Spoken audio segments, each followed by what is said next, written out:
When the Chicago police breached the door to apartment 304, they found a room perfectly sealed from the inside. There was no blood, no signs of a struggle, and no evidence that the occupant, a young woman named Mia, had ever left. Mia was a skeptic who attributed the building's oddities to its age. To her, the strange sounds at night were the predictable results of cheap rent, old wiring, and the stress of a recent move. That skepticism failed at 2:13 a.m. on her third night. A slow, rhythmic scratching began behind the baseboard, followed by the sound of heavy breathing localized in the air inches from her bed. Investigating this disappearance requires an analysis of a physical impossibility. The whispers Mia recorded didn't travel through the walls from a neighboring unit. They originated from the hollow space inside the solid drywall. The layout of the bedroom focused all activity on the wall beside Mia's bed. It was a standard partition covered in pale vintage wallpaper, yet it became the primary source of the apartment's environmental shift. The morning after the first whispers, Mia discovered physical evidence. Tiny, outward-facing scratches had appeared near the baseboard. The wood hadn't been keyed from the outside. It was being pushed and splintered from within the wall. By the fourth night, the acoustic profile of the room reached a breaking point.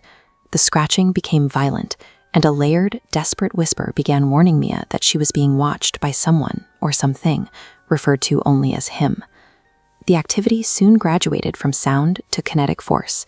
Heavy, dragging footsteps echoed inside the partition, culminating in a bang so violent the entire wall shook and knocked pictures to the floor. This level of physical impact suggests the presence was not a projection or a hallucination. Whatever was making these sounds was exerting massive pressure from within the architectural skeleton of the room. Building records show that Mia's experience followed a specific historical pattern. Her vanishing is the latest data point in a recurring cycle of events tied to this specific unit. The timeline begins 8 years prior with the disappearance of Claire, a cold case after a fruitless search. Following her disappearance, the building saw a massive spike in noise complaints. Multiple residents reported scratching and whispering in the walls. The superintendent was a recurring figure in these reports, until his death 6 years ago brought the active investigation to a sudden halt.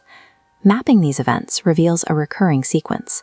In apartment 304, a disappearance is followed by years of localized acoustic anomalies, suggesting the victims remain present within the structure in a different form. The superintendent's role in the building's history suggests he functioned as a gatekeeper. Even after death, his presence appears tied to the infrastructure, allowing him to monitor and isolate those living within the unit. This behavior follows a pattern of extreme voyeurism and control. By using the trapped voices of past tenants to threaten new ones, the entity ensures his victims remain terrified and isolated before they ever see him. On Mia's final night, the environment reached a state of total failure. The power cut out, the temperature dropped, and the air became completely stagnant, signaling a shift in the room's physical reality. As Mia used her phone to light the room, the wall itself began to deform. Suddenly, dozens of human handprints were pressing firmly from behind the wallpaper, stretching the material out into the room.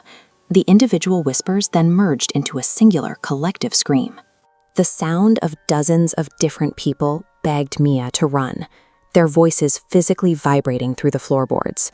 The presence of these voices and handprints suggests the building has become a storage unit for the consciousness of those who disappear. The superintendent appears to be literally incorporating his victims into the apartment's frame. Mia fled the bedroom as the wall began to buckle. She moved through the darkness towards the exit, while the structural sounds of the apartment shifted from wood and nails to the sound of moving bodies. The barrier between the wall's interior and the room finally gave way. A pale finger physically punctured the wallpaper, reaching out into the apartment as Mia reached the door. She ran into the hallway, but the corridor offered no escape.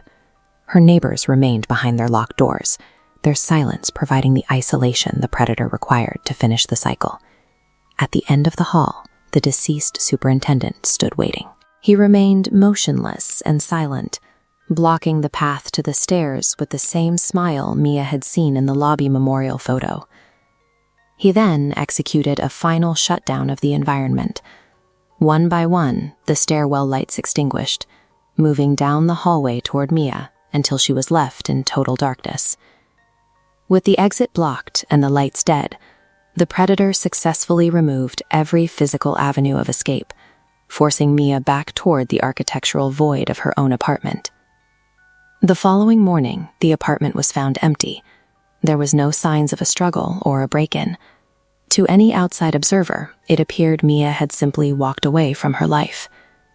The truth only emerged weeks later during a scheduled renovation. When contractors removed the drywall in the bedroom, they were finally able to see what was behind the plaster. This photograph shows the interior side of that drywall.